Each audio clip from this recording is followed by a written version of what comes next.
I have 3 things that I want adults to try to channel in order to reconnect with our play. The first one is release the judgment. The second is embrace possibility. And then the third thing is reframing success. Listen up, we are raising kids who can't entertain themselves anymore. Their days are packed from the morning to the night, and you know it.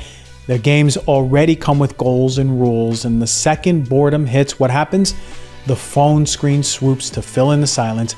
There's no space left for children to make something up of their own. And guess what? The result isn't just bored kids. We have anxious teens. And then what? Adults who are scared to fail. A world full of people waiting to be told what to do. And educators around the world are starting to notice a problem. And when they need help rethinking play, we call Cas Holman. Cas is a world-famous toy designer. Her play systems have been used in all classrooms all over the world.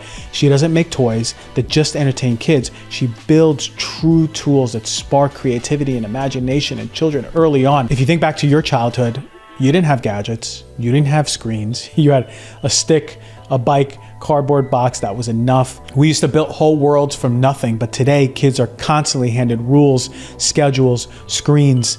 And when play disappears, so does creativity, curiosity, and confidence. Cas is on a mission to bring that back. It's not just about toys, it's about adults coming back to play. Play can completely change your mental health, your physical health, and your relationships. And honestly, if you've been suffering with so many years and your doctor hasn't told you to relax your shoulders, take a deep breath, and play, it can completely change your life. And that's what this podcast is all about. All right. Welcome to the show, Cas. I am so excited to have our conversation because you are a designer. Your spirit of designing products for play. and I was like, okay, hold on. I'm an adult. I take myself serious sometimes. I need more play. Oh my God, that's the medicine, especially the medicine of the future. We want to rediscover this. Welcome to the show, and thank you for doing what you do already. Thank you so much. I'm really happy to be here. And Thank you for what you do. I mean, I think taking care of ourselves is also a thing we're maybe not so good at. So thank you for that. So viewers and listeners, we are going all into play, the medicine of play, your experiences of what you see, the improvements in people's health as they start integrating more of play. What the heck is play? All of it. And we have your book that we're going to talk about shortly that is going to be super exciting for people to dive into this. Okay, I got some viral rapid fire questions for you. This is going to be some good stuff. You ready for the hot seat? I'll do my best to be brief. I'm ready. All right. What is one thing that you did as a kid that you wish adults still are doing today? Oh, I mean, let yourself play. Just do what comes instinctive. Just let yourself. Do you believe we have an instinct for play? Absolutely. We all still do. We haven't forgotten how to play. We have just learned to not play. Okay, I can't wait to get into that one. Okay. Yeah. Let's see. Play. Do we suppress our want, need, or desire to play as adults? Absolutely. Yeah. We have what I call a play voice and an adult voice. Many of us have a lot of different kind of opinions floating around in our head, giving us advice and like propelling us forward. And so one of the things that I'm trying to advocate for is that adults reconnect with our play voices. And that's the voice that says, like, make the joke to your friend, or like dance a little bit while you're in line at the grocery store. Like, oh, sing along. I like this song, right? Or like, hey, go lay down in the grass over there. That sun looks glorious. Just go lay down in the park. It's fine.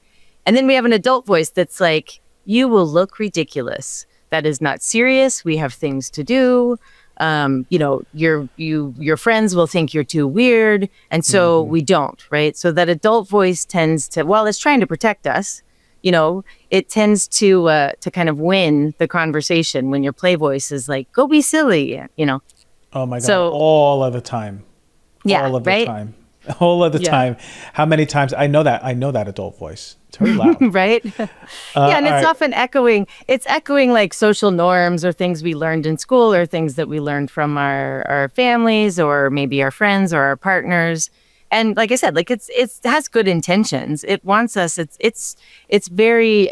Usually, the adult voice is quite tied into what we've learned, right? Absolutely. So it's kind of just regurgitating what we think we're supposed to act like as adults. And oftentimes, it's not the case. It's not necessary.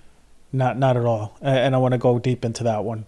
All right, back to the rapid fire. What is the number one sign someone's life is missing play? They probably know.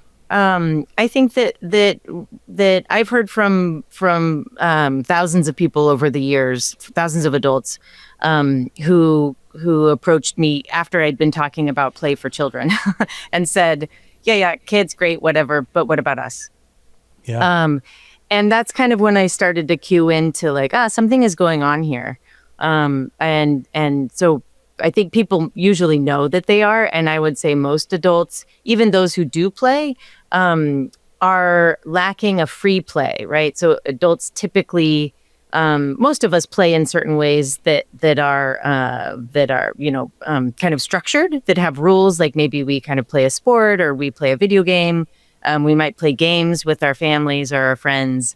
But that's really different than the type of play that I designed for, which is free play. And I can get into the details of that, but that might not be in the rapid fire section. Okay, we'll go into that. And Okay. Do you think actually the lack of playing as adults can make us physically and mentally sick? I mean, it's not even that I think it. Science and research has shown that is the case. We're going into it. All right. Yeah. Off the hot seat. Welcome to the show. Hi. Hi. Okay. All right. So, Cas, you have designed products for play. It's all centralized around play. And what is it? Is it the inner kid in you is so alive? Is it that you have family members that have inspired you? What got you to this place to be so passionate about creating and giving to the world things that elicit play for people? Yeah. I have always played. I had a very rich and playful childhood. I had a lot of time alone. I was raised primarily by a single mom. And so she had a few jobs and I had a lot of free time. And so I played a lot. And even when she was around, we were, I think, a pretty playful family. We had a lot of like living room dance parties. And so I kind of stayed connected to my play as I grew up, maybe in part because I just had a very strong creative drive, which was encouraged when I was a kid. Or maybe because I'm queer. So I kind of early on rejected some of the rules that I thought I was supposed to follow as an adult. So I kind of said like, a lot of this isn't going to work for me. So I started making up my own rules pretty early. And that included prioritizing play, So as I kind of got around the age that I was supposed to decide what I wanted to be when I grew up, I continued kind of adventuring my way through a few different professions and a few different things I liked doing. I was a chef. I was a research assistant. I worked on a sailboat, and eventually made my way to design. I realized that was a place I could kind of bring it all together, and also be creative and continue to pay my bills. So yeah, I started designing, and one of the first things that I designed was kind of just became a toy. And what really drew me to it was just how powerful it was to see people play. And the thing that I designed is called GMO. It's a toy that's on the market, and it's open-ended in that people get to kind of decide what it is and figure out how to use it. It doesn't have instructions, and it doesn't really have a kind of character to it. So as you play with it, it's really inspiring your imagination. And I wanted to do more of that because I saw and heard and talked to people that were playing with it. And then kind of started doing more research into early childhood and learned more about what children need. And then discovered a really big disconnect between what children need as they develop and grow and what we were giving them to play with. So that's kind of like the really condensed version of how I got here and continue doing it. But 5 or so years ago, I finally decided to kind of shift my attention to that question, what about adults? And that's kind of how it became a book. I realized that regardless of, as a designer, of course, I'd like to believe I can design anything that would be successful. And as a designer for play, I'm like, yeah, I want to design things for adults to play with. But I think that I could design something incredible, but unless adults kind of understand and reconnect with their play, I don't think it would work. Right. So that's kind of where it became a book. I was like, I think I need to, aside from therapy, I think that what adults also might need in order to get back in touch with their play is maybe to kind of understand the value of it.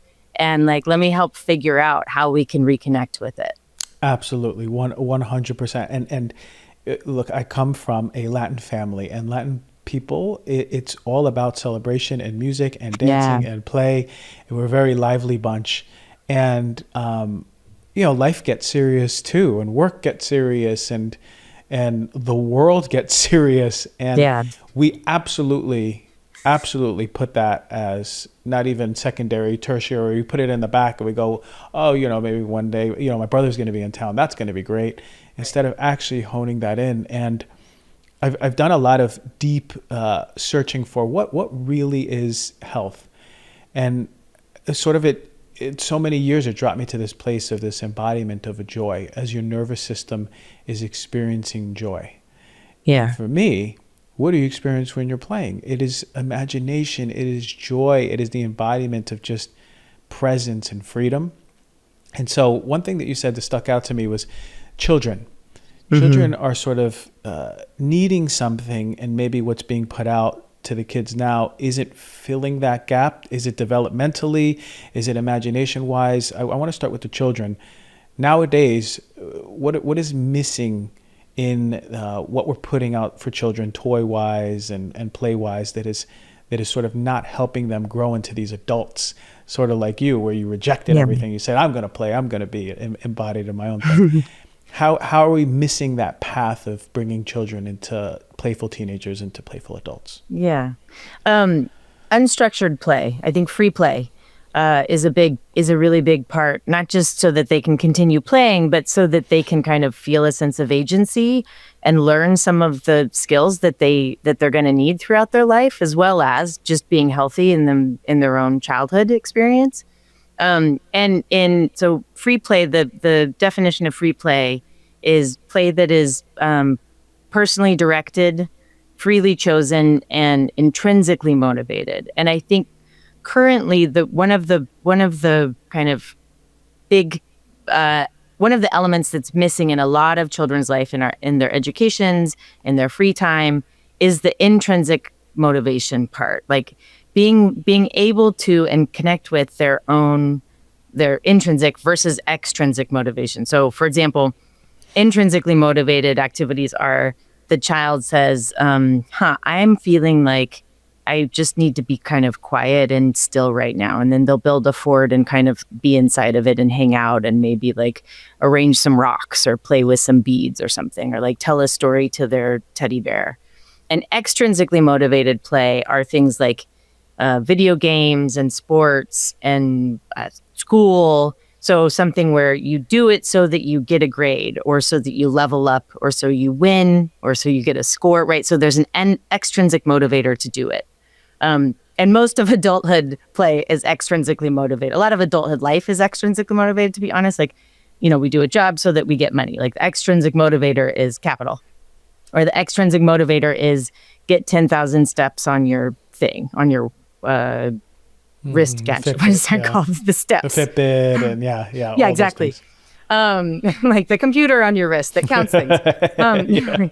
So when children and when humans aren't in touch with their intrinsic motivation, we're not very good at recognizing what we need. And so if we don't feel good, we can't really figure it out or know what to do about it, even if we realize like, oh, maybe I need to move my body around, right? So we're kind of being told what we need to do next and how to do it. And then we're motivated by scores or winning or competition, right? So it's a really different kind of play. And so that's one of the things that children now, because their lives are very scheduled, they kind of like are looking for. I think that the culture of caregiving and the culture of parenthood right now is tending toward, I need to keep them busy. I need to help them get into, Harvard or whatever it is. So their activities tend to be kind of outcome related rather than kind of letting them be and letting them find for themselves what they want to do and figure out how to do it. Would you say that that's more common? That is how it's been set right now, of the path that young kids are taking to forget their play? Yeah, I think they and I wouldn't say forget. I would just say like get out of touch with. Yeah, get out of touch. Like, like they're learning instead of kind of sitting for a minute in boredom. Right. There's also this like kind of like nobody gets to be like boredom is the enemy in a way that I think like boredom can be really productive. Like just kind of linger for a second, connect with yourself, and say, yeah, that's what I want to do, and then you go do it. Right. So. Yeah, I think, again, parents are terrified of their kids being bored, or the kids go to the parents, like, fix my boredom. And then activities or play become something that someone else gives you rather than something you generate for yourself or find for yourself. We just had a behavioral psychologist come and talk about how boredom is essential. Yeah, wonderful. It is. It really, really is. I remember when we didn't have, all right, so let's say my mom would go shopping and I'd be so bored because I hated going shopping with her. When she would go clothes shopping. Yeah, I was going to say probably not the grocery store. No, not the grocery store. No, grocery store. I saw all these. Yeah, I was going. But it was like clothing shopping, right? And I used to live in New York. We'd be walking around Manhattan, and then we'd go into these stores, and there'd just be all these like women taller than me and like buying clothes, and I hear all the sounds and the music, and then I just started making up my own games in there.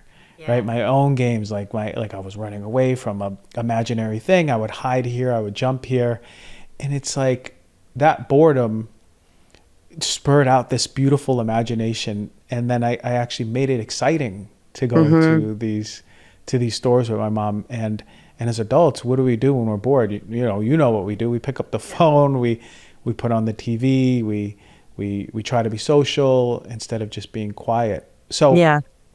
So for the adults out there, right? Some of us have kids, some of us don't.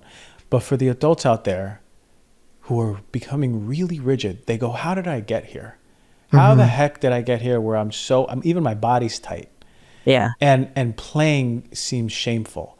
Like, oh, I see that person getting up and dancing because they feel the music. No, that's silly. I don't want to do that. Oh, I hear that person singing, but my voice isn't good. How the heck do we start leaning into this discomfort? Let me tell you something. On Heal Thyself, I talk a lot about the importance of taking preventative steps to protect your long-term health. That's what it's all about. Prevention. And when it comes to overall wellness, few things are as critical as your brain health. Your brain health is something that you want to be sharp until the day you die. Yet, it's something most of us don't talk about or notice until it really starts changing.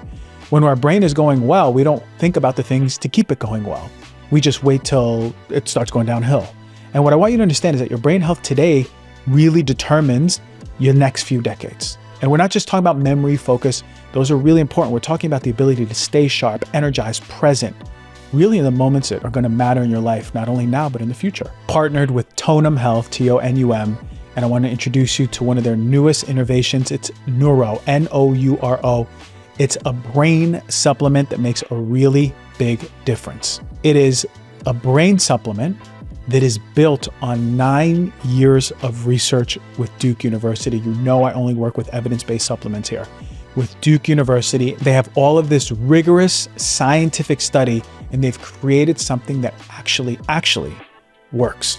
And what makes Neuro stand out from everything else in the health space is that it supports focus, memory, resiliency, and it's actually protecting against age-related cognitive decline. If you're in your 30s and your 40s, start listening up. We're talking about those neurotransmitters that drive that peak performance when you're at work or when you're working out or when you're even present with friends. You want to be able to be at peak performance, staying sharp for decades to come.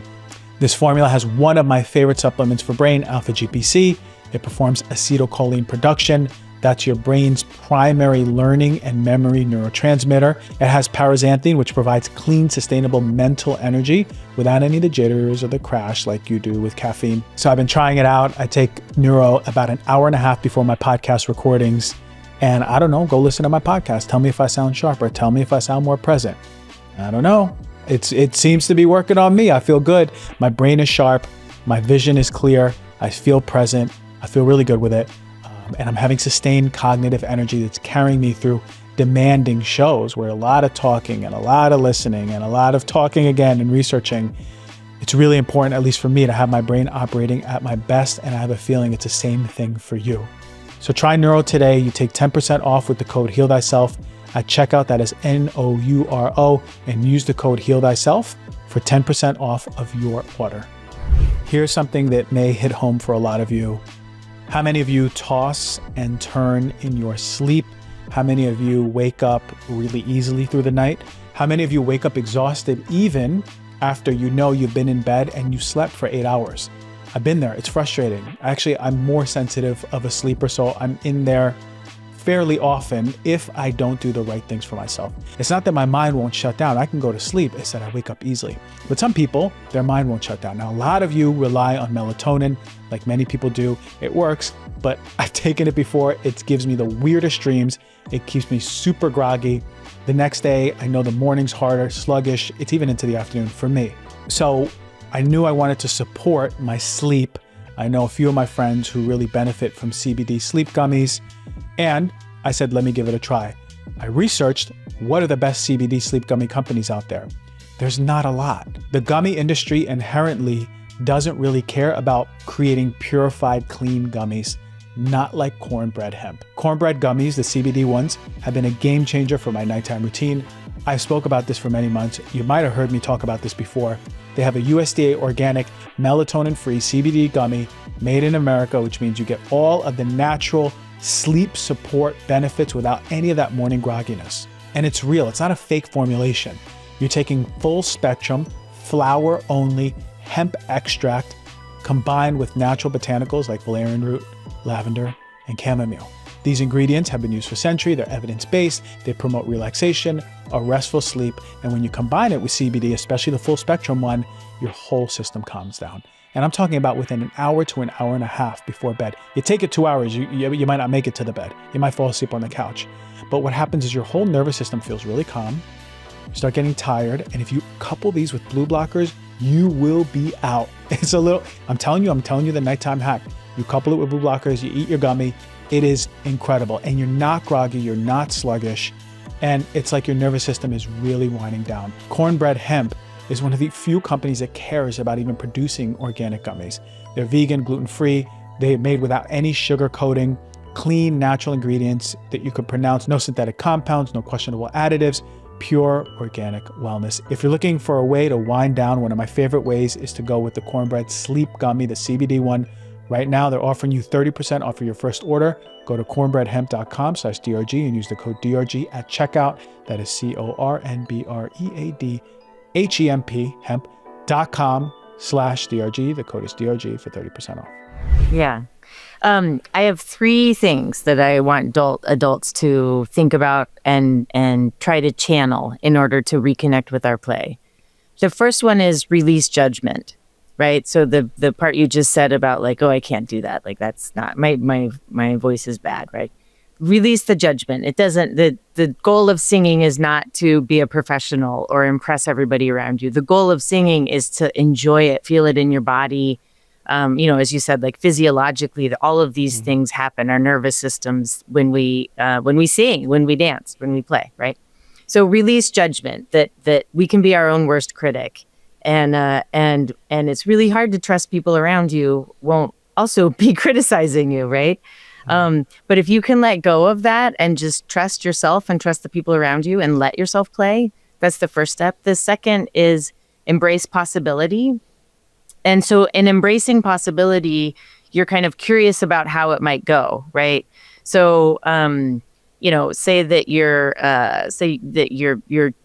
taking a hike and there's kind of a different route that your dog keeps going down, rather than saying like, no, we have this specific outcome, we got to get to the end. If you say like, oh, I don't really know where that's going to go, but let's just try it, right?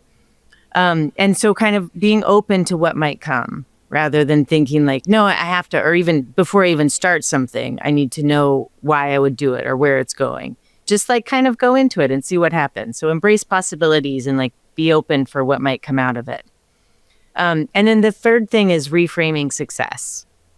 So I think we're very caught up on being good at things, kind of, like I said, outcome-driven activities, and the idea that that kind of we need to do something, like it has to be productive somehow, if not efficient. Of course, like efficiency is kind of along the same lines as productivity.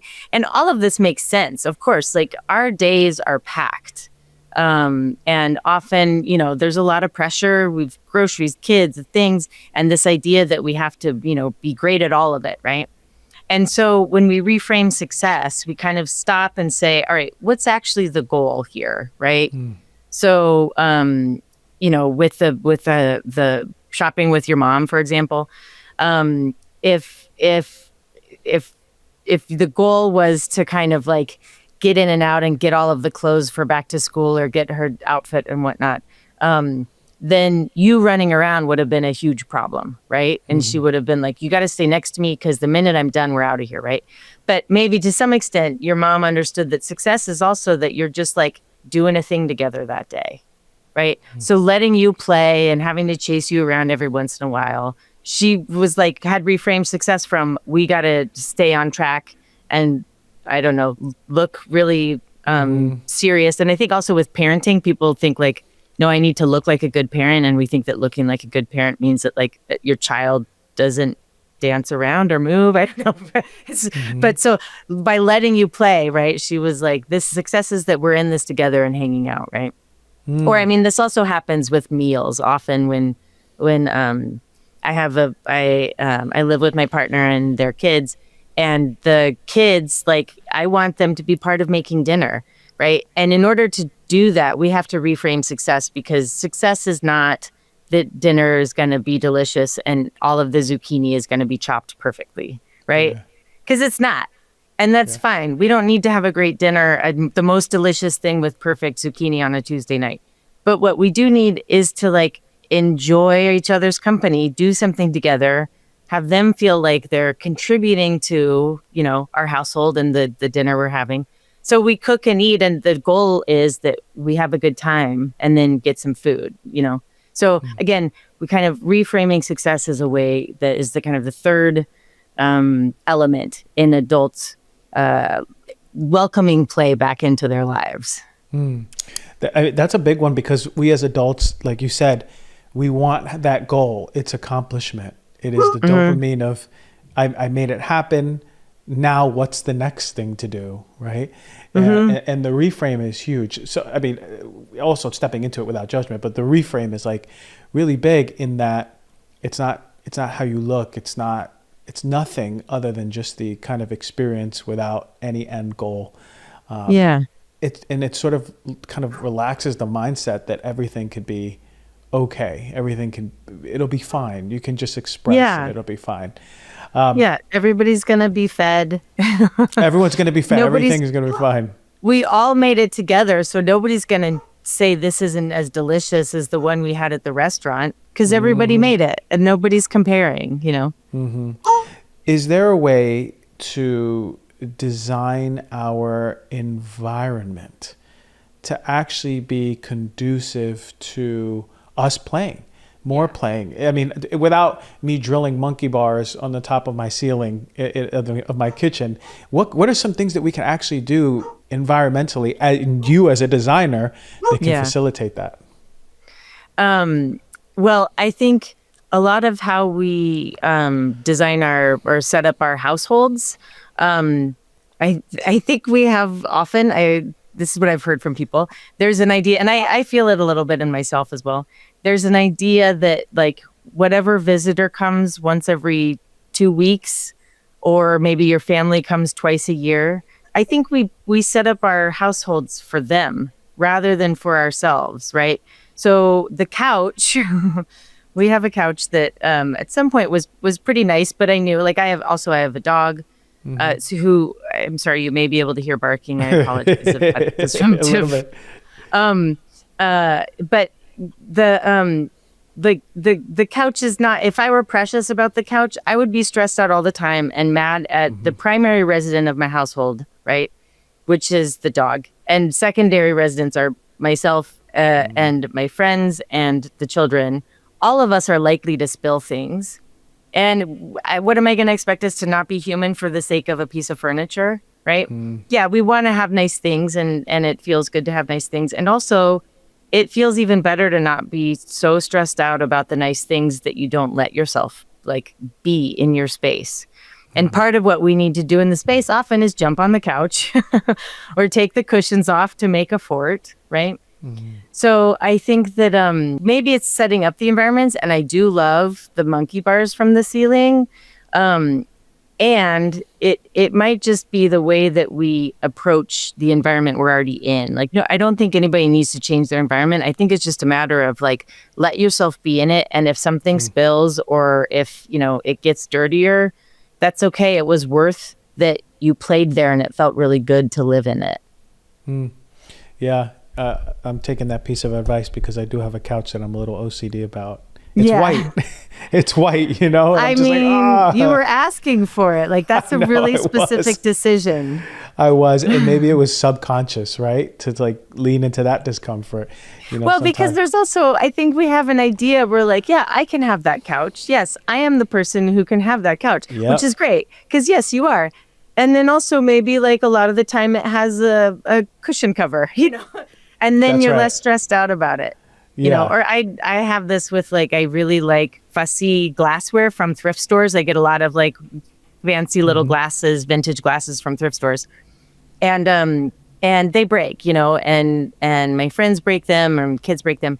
And how I've shifted it when they break is that I think, oh, good, now I get to go to the thrift store and buy more because we have too many. Like I had cut myself off. I can't buy any more stemware that we then like just put ice water in, But so I shifted it. It's like, okay, it's going to break. And when it breaks, then I get to go and buy some new. That's cool. That's fun. Sort of the knowing that it's impermanent. It's going to break at some point. Take a deep breath. The couch is going to get stained at some point. Take a deep breath, Yeah. It's really cool. I have a trampoline in my front yard. Oh, nice. Trampoline. And it's so, there really is something about it is that I can be so serious and then I'm jumping on it and I'm just smiling because you can't be mad. You can't have a serious face when you're on a trampoline. Like no one has a serious face on a trampoline. They're kind of smiling and jumping up and down. It feels so good.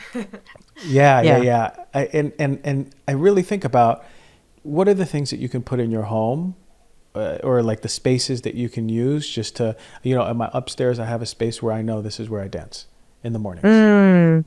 This is it. It's an open space. I know from this section to this section is where I dance. And if I feel inspired, maybe I'll even make a video. I have a little thing that hangs from the ceiling where I can punch it, like do a little moves and boxing. So I'm just thinking about the importance of this. And it's not hard to set things up in your home.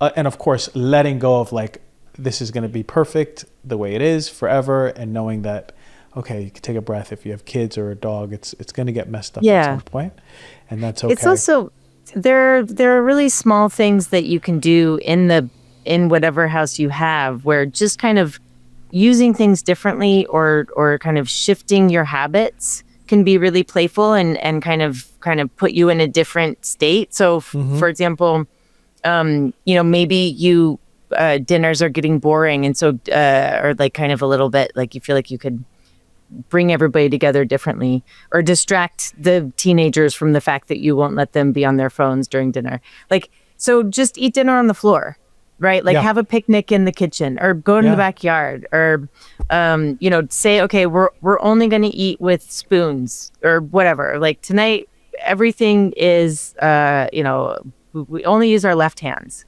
Yeah. Just kind of like shifting a little bit, taking yourselves out of habits can be really, powerful and kind of like make everybody notice and make everybody differently present. And of course, like super playful because usually it's going to not work as well.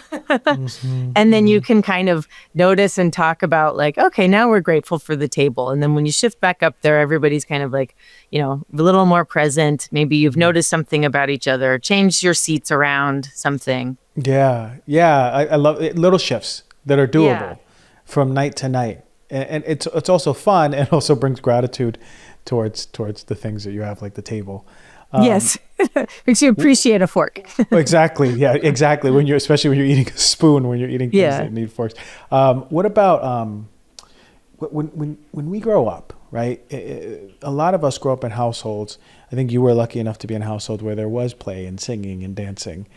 A lot of people grow up in households that there's the celebration of only when there's accomplishments, and the child becomes a perfectionist, or the putting down of the child every time the child sings or dances. Yeah. Maybe it's triggering to the parent, and they go, "Oh, I never got to do that," or enough, right? Or just maybe in a domestically abusive, violent home. How do those experiences sort of inform the way that the young adult and then adult feels about themselves to express? Yeah. I mean, those people may need may need different conditions for play, right? So a friend of mine had a very strict household, and when she plays, we were just talking about that she was she had played tennis when she was a kid, but she was bad at it, so she had to stop. And then she's kind of realizing, like, I really liked it. It doesn't matter if I was good at it or not. But before she went back to play again, she had to do a deep dive and relearn all the rules and make sure that she memorized, like, what rules had changed, what was the same.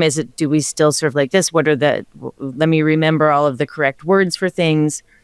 And we were talking about, and another friend was kind of making fun of her, and I said, well, what I'm hearing is, like, you need to feel very safe in order to then kind of have the constraints within which you can then feel free to play, right? Which is fine. And I think that's one of the things where with kind of releasing judgment, but also the kind of let's start with releasing judgment. Talking to the people that you might be playing with, and so that they know, like, hey, it's important for me, or maybe you're going to go dancing or something, and just saying, like, hey, I'm a little bit self-conscious because I don't think I'm a good dancer, or, like, I don't like my outfit tonight, so I don't feel like this club is going to, notice me, or whatever it is that might be kind of distracting us. Like, say it out loud. And so your friends can kind of say, like, oh, okay, yeah, well, we think you look great, and we won't look at you when you're dancing, or whatever it is we might need. And all of it's great. All of it's fine. And it's, like, so liberating to then kind of know that you're not the only one kind of carrying that, and that most likely the people around you all have all of their similar kind of, like, the things we're self-conscious about, or the voices, again, like, what is the adult voice saying? Is it saying, like, you can't dance, or, like, you look silly, or, like, you're 35, what are you doing surrounded by 25-year-olds, and then the people around you are helping protect the space for you to kind of play within. So I think that the need to play is absolutely still there. And I think if people can kind of give themselves enough of whatever you might need, and talk it through with yourself or with your friends, or in order to create the conditions for you to feel safe and play. Yeah, and that's having really good friends too, to be able to help create that space too. Like, for viewers and listeners out there, if you don't have people in your life who are going to support that, it's time to call in some new people who can hold that space for you to come out and start coming back to your play. And for play, it could be singing, dancing, it can be performing. It's really, would you say that it always aligns with creativity? Is play always creative? Let me talk to you something that has been a total game changer in my home, and it's probably not what you think. It is an air purifier, because what we breathe in matters as much as what we eat or drink. And air quality in our homes can be filled from everything from mold spores to pollen to smoke to allergies. And air purifiers are so important. Most of them are going to be in plastic boxes, make a lot of noise. And then I discovered the Jasper. The Jasper was brought to me by my sales team, and they said, this is a fantastic air purifier. And I looked into it, and it was true. I love it so much that I got the founder on. And what immediately caught my attention is the design. So many of the air purifiers are clunky antiquated looking, 90s looking, and this is sleek, quiet, and powerful. But here's what really got me. It's built with steel, not plastic. So we're talking about machines that are actually built to last. So Jasper handles everything from smoke to mold to pollen, all the allergens that make you feel terrible without you even realizing why. Whether you're dealing with seasonal allergies, live in an area that is susceptible to wildfires or smoke, or just want the cleanest air possible in your home, get this. I am confident that you will love it. It has a lifetime warranty. Yes, lifetime. That tells you everything you need to know about the quality and engineering that goes into these units. Since I've been using my Jasper for about a year now, I have 2 running. One's on the first floor, one's on the second floor. I have 3 actually, 1 first floor, second, third floor. And I've noticed cleaner air, better overall sleep, and just an overall sense that my home environment is clean. The air is nice. We tested it. We have people come in and test the air and they say the air is super clean. Thank you, Jasper. Go to jasper.co/DRG and use the code DRG for $200 off for a limited time. That is JASPR.co/DRG. The code is DRG. No, I think that, like I said, in the book, I kind of defined a taxonomy of adult play types. Oh, we cool. have in early childhood there are some play types that are used to kind of observe play and talk about play and study play, and there's a few different disciplines that have slight variations. But I had been, as a designer and a design professor working with my students, we always used the child play types whether or not we were designing for children. And then when I started doing the research with my co-writer, Lydia Dinworth, who's a science writer, so she was just great at like finding research, and we talked about which studies work and which related to adults and which ones were actually about adults. There was quite a bit of research there as well. And we realized that, in fact, we kind of needed a different set of play types, that what's risky for a child is not the same as what's risky for adult, right? For what's risky for an adult is playing. Like, we have like social risks in a way that children typically, their risks are a little more physical, right? Mm-hmm. Like and for all of us, taking risks is very important in play. It's a huge part of play. And that's part of, like, if you take risks in play, then the benefits are that much bigger, right? In part because, being vulnerable, is terrifying. And I think for adults, we're much more kind of socially and emotionally vulnerable because we've been broke, like we've had our hearts broken. We've, had someone reject us, who we wanted to be friends with, or we wanted to, date or something. Mm-hmm. And so we have a lived experience of disappointment and of hurt in a way that it's understandable that we would be hesitant to kind of put ourselves out there and be vulnerable again. Mm. But the benefits are huge. So, and I lost even where I was going. Talking about vulnerability, I always, like, my brain gets empty afterward. Oh, that's okay. No problem. It's beautiful. It's beautiful. Oh, the friends. Words. Yeah, you were talking about. Just one thing I would add is that I think that we often underestimate the friends that we have, and maybe you've been friends with somebody like that you play pickup sports with, or go to maybe you go to happy hour with or something, and maybe the conversation has never gotten deep, and so you might think that they're kind of a superficial friend. Mm-hmm. And I would say, give it a try. Like, tiptoe in and see. They will very likely surprise you and be really glad and grateful that you initiated a deeper level of your friendship. And play is a great way, I think, to do that. Even talking about your play memories from childhood is kind of a new way of understanding somebody. Yeah. Cas, you would love my community out here, man. Every birthday we put on performances. I usually lead those, so we'll have wigs on, I'll have costumes, I'll freestyle rap a performance, or I'll do a poetry, or I'll act a scene. One time I did a Disney scene, but as an adult one, like, and all my friends get involved. It's really funny. It's really fun. Play, and it's the thing that has brought us together as a community, knowing that, man, we have serious jobs and we bring to this world, but when we're together, it is so beautifully unserious and childlike. Mm-hmm. And it's with full respect and reverence to people's souls being expressed and however they are. And it's all sober. So that's even better, right? Yeah. 'Cause we're really tapping into this stuff. Which brings me to this question is, I think about like community relationships, but also partnerships. If two partners are open and they play and they play individually and they joke around and play and they're creative or whatever it is together, can that strengthen, has it been shown to strengthen a relationship and even its sustainability long term? Yeah, absolutely. I think the research that we kind of relate to this is kind of in how agile we are with change, how well, what's the word I want? Resilient to kind of either when things get tough.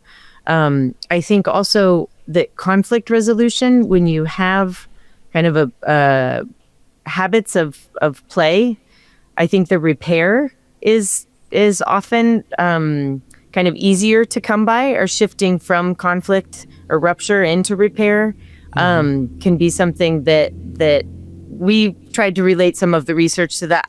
I look forward to there being more research about adults and play specifically.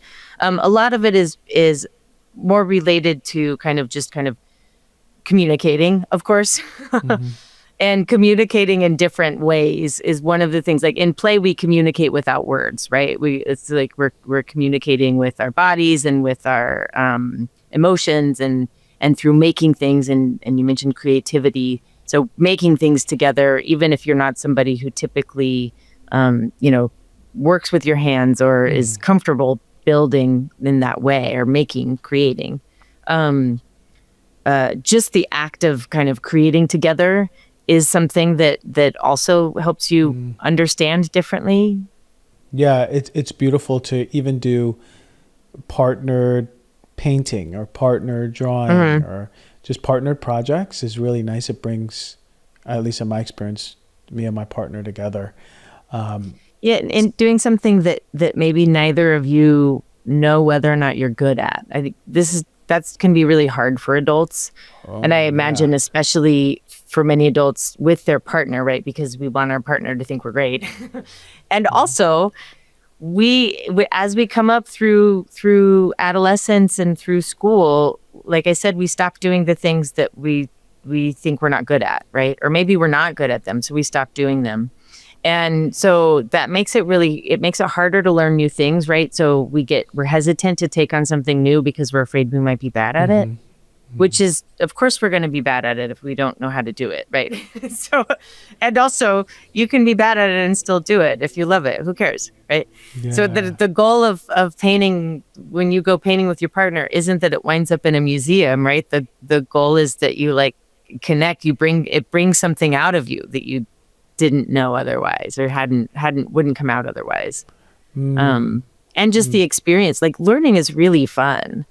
I think this is something that we forget, that learning is fun, and it feels really good to be challenged and have something that's completely new and learn it, Yeah. We sort of solidify ourselves into this space where we don't want to step into anything new, and definitely anything that we're not good at. We'll kind of stick into this comfort zone that kind of keeps us small too from growing. So I love that. Okay, so doing things together, and maybe you both know that you're not good at it, but you're willing to do it together, and that counts as play and connection. Yeah. Beautiful. Something I love about both karaoke and bowling, and I'm sure there are many more things like this, is that the goal in terms of reframing success, like it's pretty unusual that somebody's like some people are good singers, but it's okay. Like with karaoke, the goal is to be all in. I'm not a great singer, but I'm great at karaoke because I'm just all in and I give it, like there's passion, and with bowling too, it's like, the funnest people to go bowling with, it's not because they're good, it's because they're trying. The goal with both of those things is just like try and support, and people clap for you if you're trying.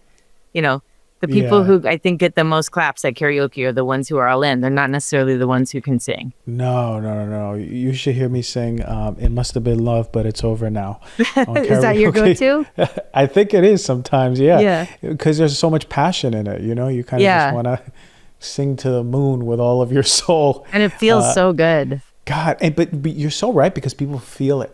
People, and this is the same thing. And you know, I mentioned off air, I'm going to 2 weddings in the next 2 weeks. And I know there's always someone at the wedding that just lets loose, whether alcohol or no alcohol, they're letting loose. And sometimes it's so surprising. They're like, no, Uncle Jim, no, he doesn't even drink anymore. He's sober. That's how he is. And you're like, wow, you know, he doesn't have to be the best dancer, but you're so attracted and drawn to his energy.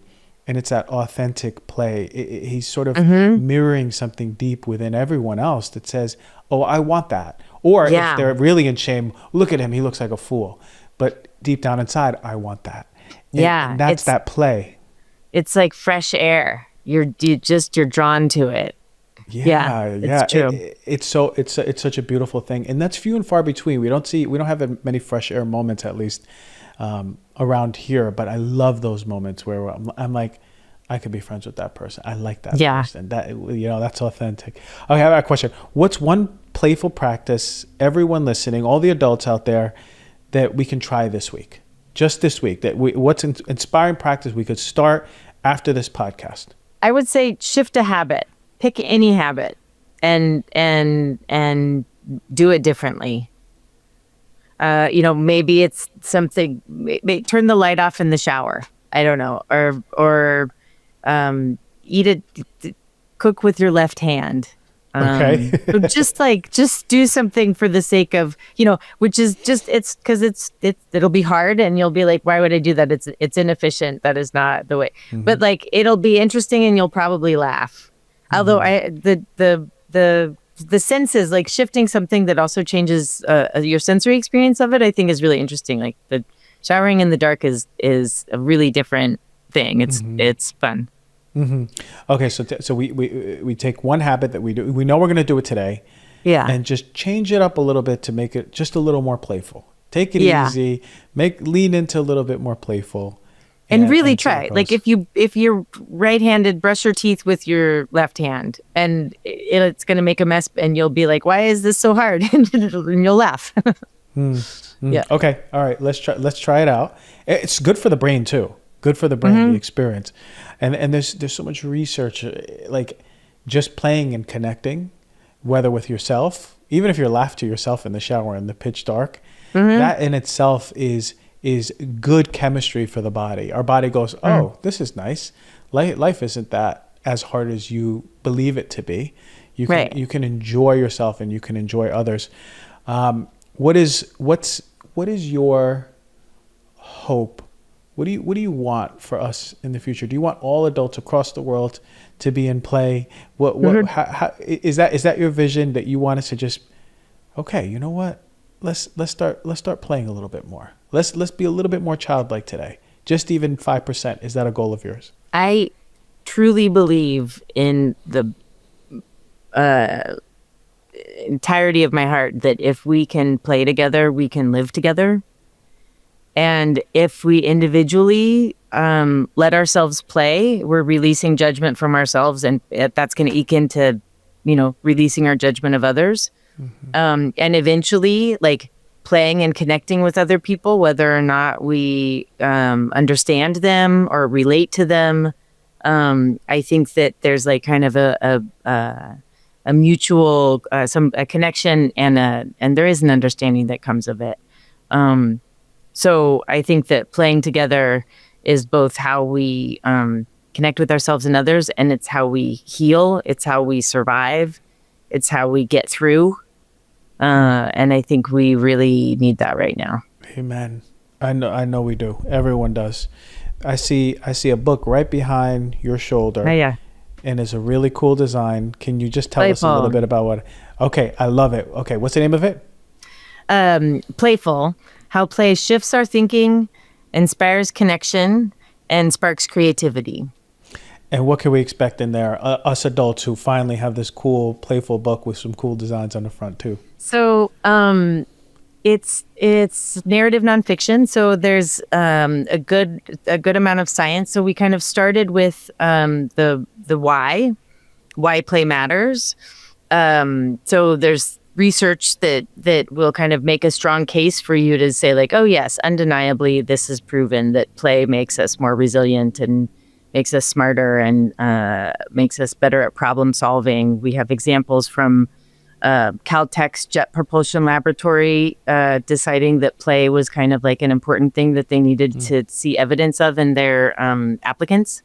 And research about, rats who lost the will to live when they weren't allowed to play versus rats who played and were fine and continued, getting over illnesses and whatnot. So there's some scientific research and neuroscience and psychology as well.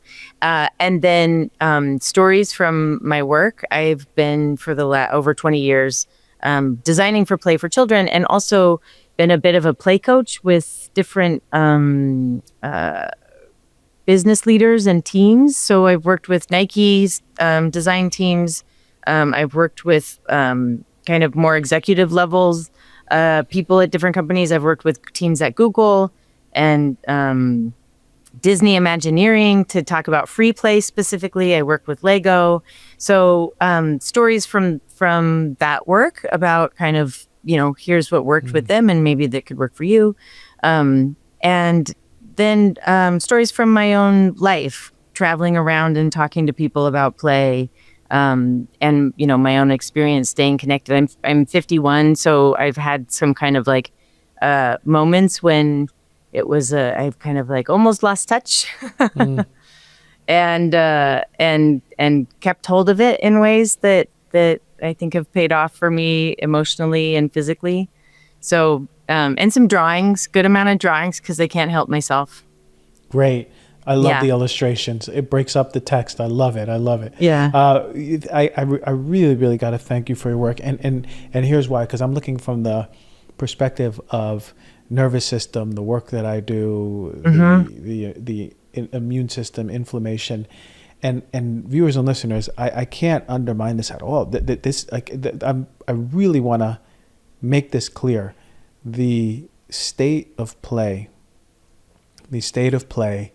in the system is the state of harmony, the state of that joy that comes from play, the inner giggles, the outer giggles, the connection. If you're doing it with people, those moments are the moments where your nervous system feels the most safe.